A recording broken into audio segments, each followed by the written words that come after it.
il faut regarder la vidéo sidérante en termes de. On est là dans l'Union européenne, théoriquement, on est entre amis. Pas très amical, hein. Les Polonais qui attaquent à boulet rouge la France sur le thème chez nous en Pologne, ça va bien, en France, ça ne va pas. Regardez ces images. C'est le Premier ministre Morawiecki, Premier ministre de Pologne. Alors, il est très à droite par rapport au gouvernement français. Il juxtapose les images des violences en France à une société polonaise qui, telle qu'il la présente, fonctionne bien, est ordrée, disciplinée, et pour lui, c'est un argument pour plaider pour une politique sécuritaire et migratoire beaucoup plus dure. Vous nous rejoignez, s'il vous plaît. Merci beaucoup, Hubert Védrine, parce qu'on a la voix du spécialiste de la criminalité et du spécialiste de la diplomatie. Merci beaucoup, monsieur le ministre. Je vous en prie, asseyez-vous, prenez place. Petit mot là-dessus. Première réaction sur le fait que la Pologne, comme ça, dans ce moment crucial, attaque la France de façon aussi marquée. Oui, mais ça fait des années qu'on leur fait la leçon sur les droits de l'homme, etc. Donc ils en profitent. C'est tout. Un certain nombre de pays marquent une position très à droite sur les sujets de société. Hongrie, Pologne, souvent les pays baltes. Ça rejoint alors un clivage assez différent sur la question de la Russie. Le même Premier ministre polonais qui fait sensation, c'est une des grandes nouvelles des derniers jours, en disant « Nous voulons des armes nucléaires américaines sur notre sol ». Est-ce qu'on voit naître sous nos yeux une autre Europe, très pro-américaine, très concentrée dans cette région-là de l'Europe? Elle n'a jamais cessé de l'être. Le traité de l'Alliance Atlantique qui remonte à 1949, à la demande des Européens. Tout ce qui a été dit par des présidents français, depuis De Gaulle, plus récemment par Emmanuel Macron avec beaucoup de conviction, n'a jamais été soutenu par les autres Européens. Ils ne veulent pas dépendre que d'eux-mêmes. Ils veulent garder les Américains avec eux.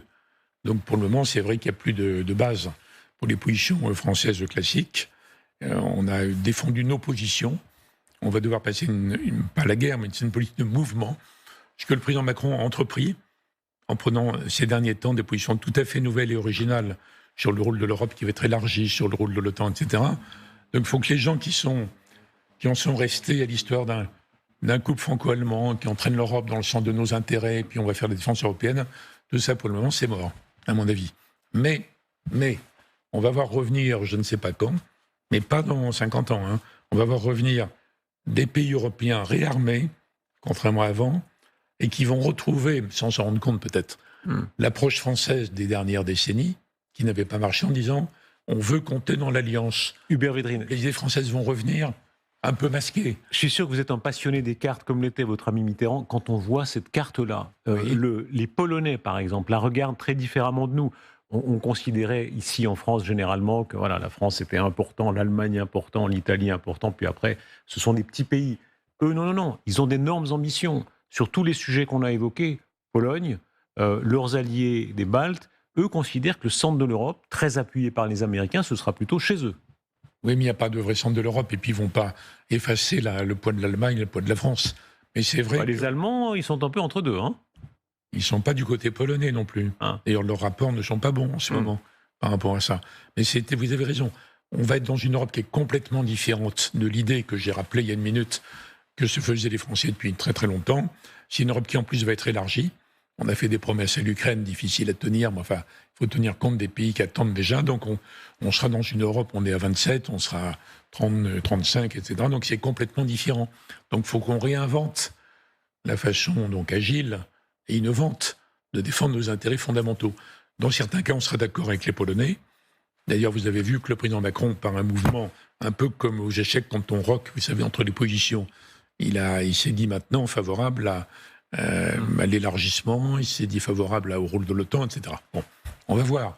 Mais ne décrivez pas un système qui va se figer avec une sorte d'influence polono-balte déterminante. Non, ça sera plus instable, plus compétitif, et c'est là-dedans que nous devons nous réinsérer.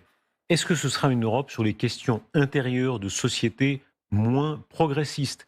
Les Ukrainiens sont souvent moins progressistes qu'on l'est en Europe de l'Ouest sur les questions de société. Les Polonais, c'est certain. Bonne partie des Baltes, beaucoup de Roumains, beaucoup de Tchèques, les Hongrois, certainement, avec le pouvoir qui est actuellement... Ben on le verra au Parlement européen. Non, vous avez parlé. Je pense qu'en effet, il y a une sorte de... pas de résistance au progrès, mais il y a une résistance dans au moins la moitié de l'Europe par rapport à un progressisme qui a été peut-être trop loin. C'est-à-dire, sinon, les Scandinaves n'auraient pas bougé. Ils ont bougé sur des tas de sujets aussi, les transgenres, tout ce genre de sujets, vous voyez. Donc, il va y avoir disons, c'est plus une sorte de cavalcade progressiste qui va être symbolisée par l'Europe. Il y aura une sorte d'équilibre, mais les questions fondamentales de l'Europe vont être plutôt des questions de sécurité, de place économique entre les États-Unis et la Chine. Et nous, il faut réinventer le terrain sur lequel nous allons nous déployer. Parce qu'en effet, c'est très différent d'avant.